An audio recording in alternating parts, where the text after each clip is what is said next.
Hello everyone. So ಇವತ್ತು ನಾವು ಒಂದು ಪತ್ರೊಡೆಯನ್ನು ಮಾಡೋಣ. ನಾನು ಇದನ್ನು ಮಾಡಿದ್ದೆ. ನನಗೆ ಅದನ್ನು ಅಳತೆಯನ್ನು ನಾನು ಕಣ್ಣಳತೆಗೆ ಹಾಕಿದ್ದು. ಏನೇನು ಬೇಕು ಅಂತ ಹೇಳ್ತೀನಿ.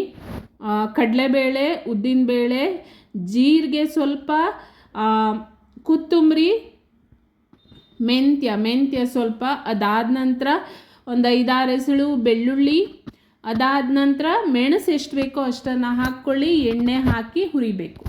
ಓಕೆನಾ? ಚೆನ್ನಾಗಿ ಹುರಿಬೇಕು. ನೀವು ಸಾಂಬಾರಿಗೆಲ್ಲ ಹುರಿತೀರಲ್ಲ ಅದೇ ರೀತಿ ನೀವು ಎಣ್ಣೆ ಹಾಕಿ ಹುರಿಬೇಕು.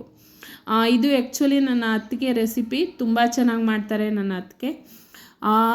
ಅಕ್ಕಿಯನ್ನು ತೊಳೆದು ಡ್ರೈ ಮಾಡಿ ಅದನ್ನು ಹುಡಿ ಮಾಡಿ ಇಟ್ಕೊಂಡಿದ್ದೀನಿ ಸೈಡಲ್ಲಿ. ಇಲ್ಲಿ ಹುರಿದಾದ ನಂತರ ಅದನ್ನು ತೋರಿಸ್ತೀನಿ.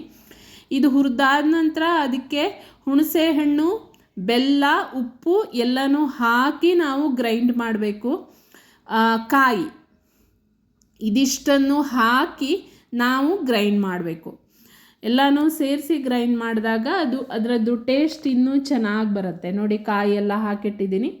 ಸೊ ಇದು ಅಕ್ಕಿಯನ್ನು ಹುಡಿ ಮಾಡಿ ಇಟ್ಕೊಂಡಿದ್ದೀನಿ.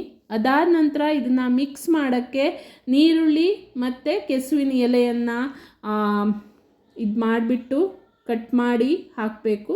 ಅದಾದ ನಂತರ ಬಾಳೆ ಎಲೆಯಲ್ಲಿ ಸುತ್ತಿ ನಾವು ಅಟ್ಟಲ್ಲಿಟ್ಟು ಬೇಯಿಸಬೇಕು. ನೋಡಿ, ಇದಾದ ನಂತರ ಬೆಂದಿದೆ. ಎಷ್ಟೊಂದು ಚೆನ್ನಾಗಿ ಬಂತು, ಚೆನ್ನಾಗಿತ್ತು. ಈ ರೀತಿ ಮಾಡಿ ನೋಡಿ.